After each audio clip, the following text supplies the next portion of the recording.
Hi! Welcome back to my YouTube channel. For this video, ituturo ko sa inyo kung paano mag-save ng Facebook picture to gallery. At kung hindi ka pa nakapag-subscribe, please click the subscribe button and click the notification bell para lagi kang updated sa mga bago kong video. Let's go! Una, punta tayo sa Facebook. Tapos, search natin kung ano yung gusto natin i-download na picture. Like, culture. Hanapin muna natin, scroll lang natin.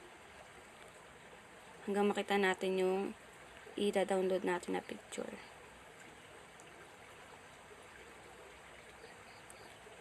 Click natin itong picture, culture.